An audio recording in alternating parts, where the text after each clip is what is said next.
Mediocre Murad sets the intention to start monk mode every single month. He's like, you know what?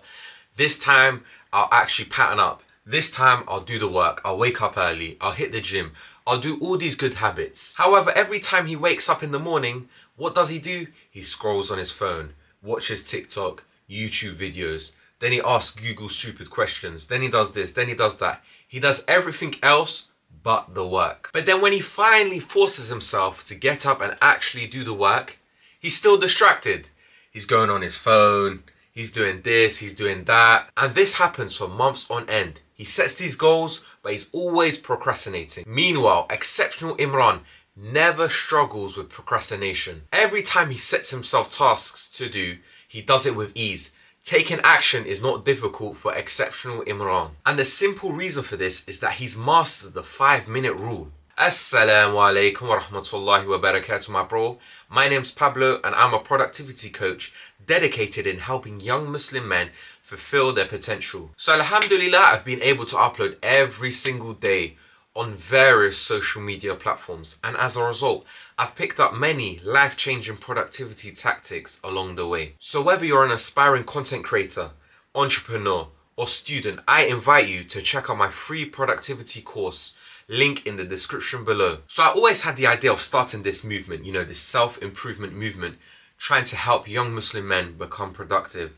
And the reason why is because I saw many Muslim men, around me and just in general lacking productivity, and I was like, you know what, I have unlocked the secret to productivity and I want to help other people become productive, whether that's content creation, business, or if they're a student. But the thing is, I had other things in mind, specifically my business and my other TikTok page, where I was like, you know what, let me focus on that first, and then after I can help young Muslim men become productive, inshallah. However, by the time July came, I was like, you know what, I really want to start this movement.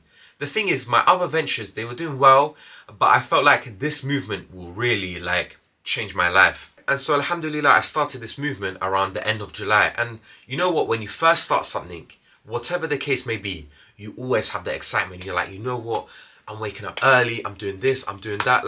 Mine was just excited for a couple of weeks. However, just like everything else, that excitement, that motivation always wears off, no matter what. And there'll be times where you'll wake up and you'll be like, you know what, I genuinely can't be asked. I actually don't want to do this.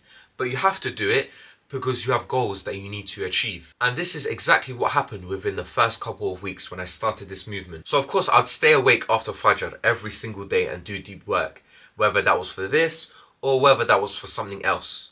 However, the thing is, I remember one day I woke up and I was like, you know what, I genuinely can't be asked to get up and do the work. I was so tired, I couldn't be asked, I didn't feel like it. Every excuse under the sun.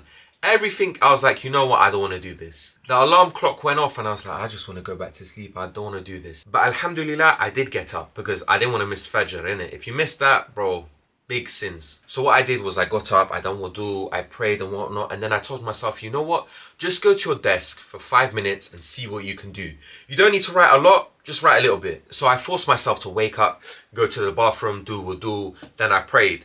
And then after I finished the salah, I had two choices. That was whether to go back to sleep, where I was comfortable, I was tired, everything was pointing towards going back to my bed.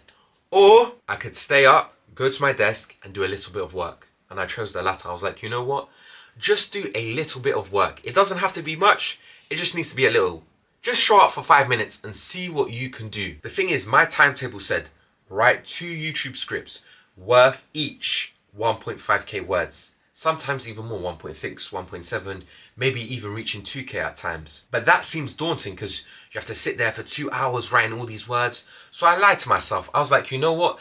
Just sit there for 5 minutes and see what you can do. You don't need to write 1.5k words. All you have to do is maybe 200 words at max. However, what happened? When I went to my desk and started writing, I started scripting the content. I entered somewhat of a flow state where I was just writing, and I didn't care that I was tired, that I didn't feel like it before, that, I didn't want to, I couldn't be asked. And then I was writing, and I was like, you know what, let me do the second script. And then I completed every single task that I was meant to do after Fajr. And you see, the thing is, by setting the bar of expectations extremely low, I was able to do everything. You see, the thing is, my bro, there's going to be many days where you wake up and you can't be asked to do anything. You're like, you know what? I genuinely don't want to do this. I genuinely want to go back to my bed and sleep. There's this task that we have to do that we actually need urgency because you know what, the deadline's fast approaching. However, we're just procrastinating. We just don't want to do it. And the thing is, yeah, this can happen for a multitude of reasons. Firstly, you could just lack motivation, willpower, discipline, whatever the case may be. You just don't have that oomph to, sit down at your desk and do that hard task. Or it could simply be due to the fact that that task right there seems extremely daunting. When you think about it, you get overwhelmed.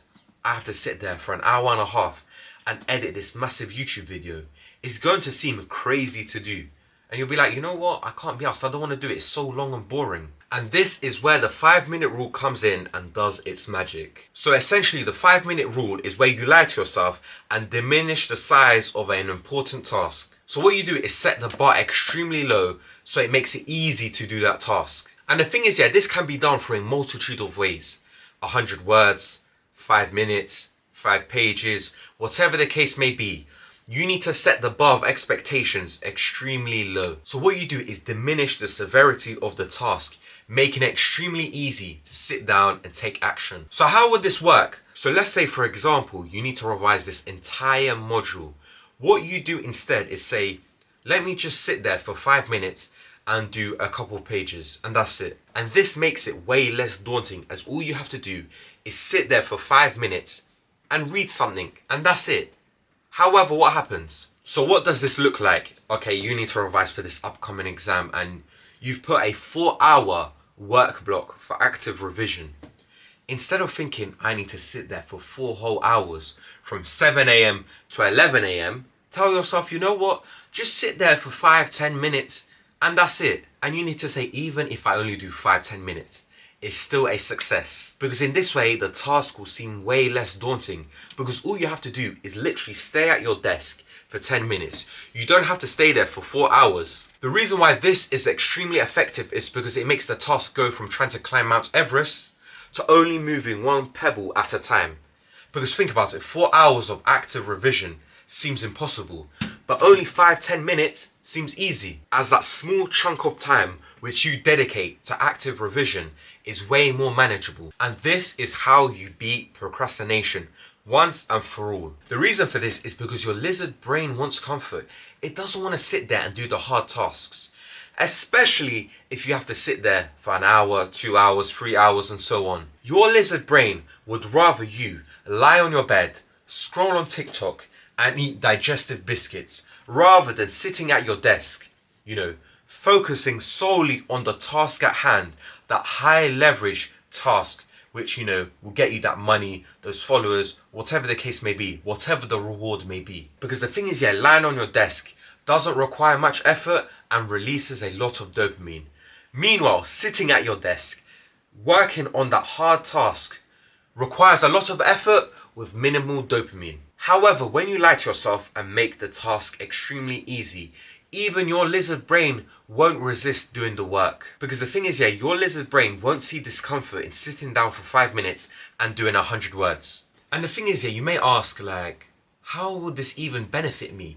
It's only 5 minutes. How will I make any sort of tangible progress towards my goals if I'm only sitting down for a few minutes? However, the thing is, yeah, starting is actually the most difficult part. But think about it, whenever you've had to do a big task, you always procrastinate on starting it. But when you actually get down to it, it's quite easy, no? The reason for this is because you get in the zone, creativity flourishes, and your problem-solving capabilities are intuitive. And the reason for this is because your mind is purely focused on the task at hand. It's not thinking about this, it's not thinking about that. It's actually taking action and enjoying it. And so that's whenever I use the tactic. I would say around 99% of the time, I always complete the task. I do way more than I intended to do. Because I'll say, you know what, let me just sit there for 5 minutes. And then 30, 40, 50 minutes go by, even 90 minutes go by. And I do everything that I need to do. This is simply an effective tactic to bypass that initial friction that you get whenever you start a task. Because the thing is, yeah, when you're in the zone or you're in that state, it's harder to stop because you actually want to complete the task. And the thing is, yeah, The more you lie to yourself and say only 5 minutes, just sit down for 5 minutes, the less you'll procrastinate over time. Because you'll just be like, you know what, let me just get started on this task. It doesn't matter if I complete it or not, I just want to make some sort of dent in the work. And then eventually it'll become a point in your life where you don't need to use the 5 minute rule, you don't need to use any productivity tactic, you'll just become an action taking machine. At the end of the day, my bro, if you're really struggling with procrastination, use the 5 minute rule and you'll bypass all friction you ever feel. You don't require any discipline, willpower, anything of the sorts. All you have to say is 5 minutes and your mind will want to do it. Your lizard brain will say, come on, let's do it. You simply just need to set the bar of expectations extremely low, making it extremely easy to do the task. And once you've beaten that initial friction, you'll enter that zone, that flow state, and you'll complete the task. Remember, productivity is the path to your dream life.